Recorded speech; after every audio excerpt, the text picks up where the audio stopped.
Hi, Phil Schoenberg, Fastpitch Power.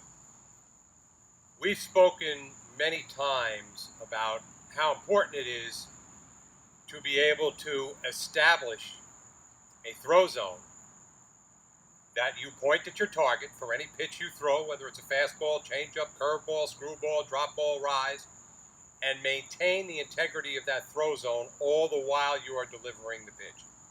So that throw zone, once established, stride foot hits the ground, I land in power K position, I'm throwing a fastball down the middle of the plate, my throw zone is established by my glove hand pointing down the middle of the plate and my throw zone pointing at that spot, and then my delivery to the end of the throw zone happens like lightning, and my drive-through on the same path maintains the integrity of that throw zone.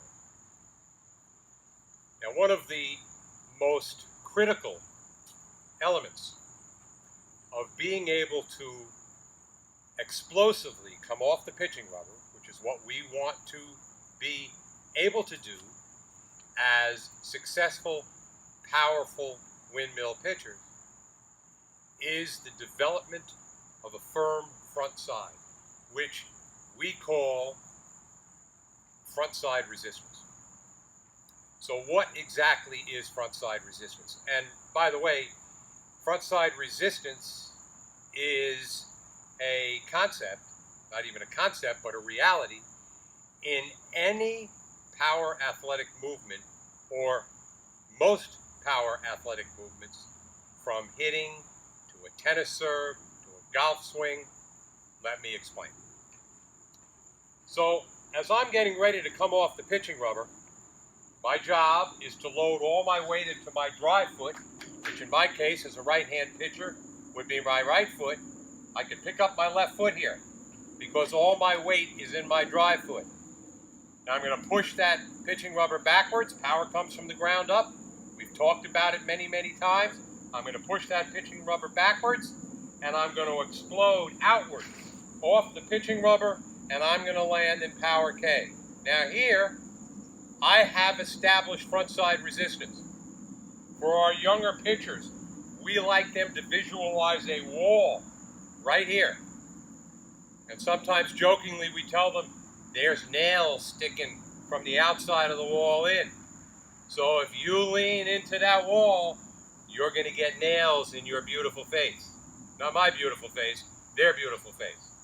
So I want to get off the pitching rubber and I want to land behind that wall of resistance. From here, I want to be able to fire, forearm fire, want to be able to fire that ball to the end of the throw zone and drive through up to the wall of resistance, but not through it. Now, leaning, twisting, or bending through that wall of resistance is going to create any number of problems.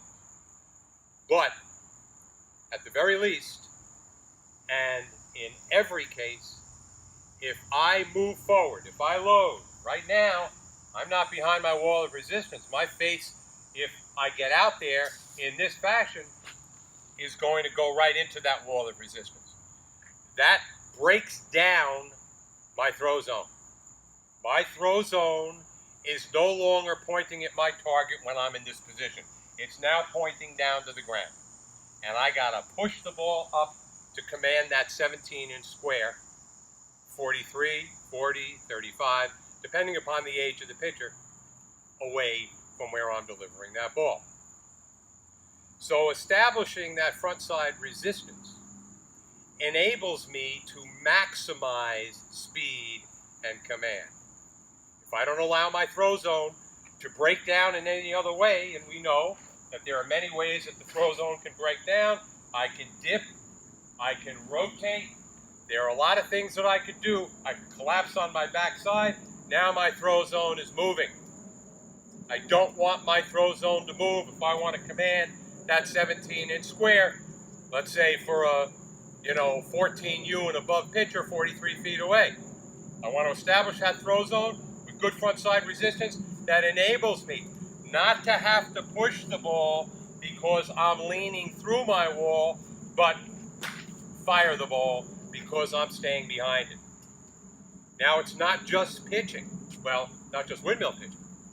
When you look at and stop in slow motion or in stop action, a Major League Baseball pitcher getting ready to throw a fastball, here they are, coming off the pitching rubber with that frontside resistance. You'll never see a Major League Baseball pitcher leaning through that front side. If I'm a hitter, soon as I go from here to here, I'm now dragging the bat through the hitting zone instead of staying behind that wall of resistance and firing that bat head through and driving that ball over the center field fence. Tennis serve, same thing.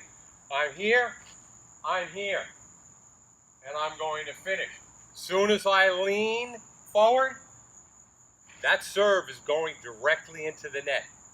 Do that twice, 2 faults, point for my opponent. So we don't talk about it that often. We don't break down that individual component because it's a part of so many other things. But it is a critical part. Developing, listen carefully, the core and trunk strength, which will require you, when you're ready to advance as a windmill pitcher, to perform the appropriate strength and conditioning exercises to enable your body to consistently land in that power K position with a wall of resistance in front of you and not leaning, twisting, or bending through that wall, and being able to move explosively, load, reach, track, fire, drive, without losing that front side resistance, without the throw zone breaking down. This is critical in any developing pitcher's ability to command that strike zone with maximum speed. And it is especially important with movement pitches.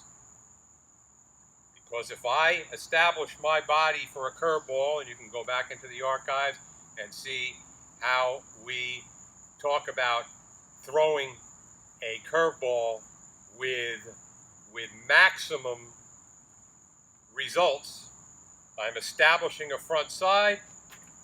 I am going down a throw zone which is now shaped like my curveball, and I am not doing that with leaning and rotation. I do not want to drag that pitch across the pitching lane. I want to make the ball spin, really tight spin. And in order to do that, whether it's a curveball, a screwball, a drop ball, a rise ball, I need that firm front side, that wall of resistance. I hope that this has been useful, and we love to hear your comments on these issues. So please let us know what your experience is in this or any difficulties you're having, and we will do our best to help you. Talk to you next time.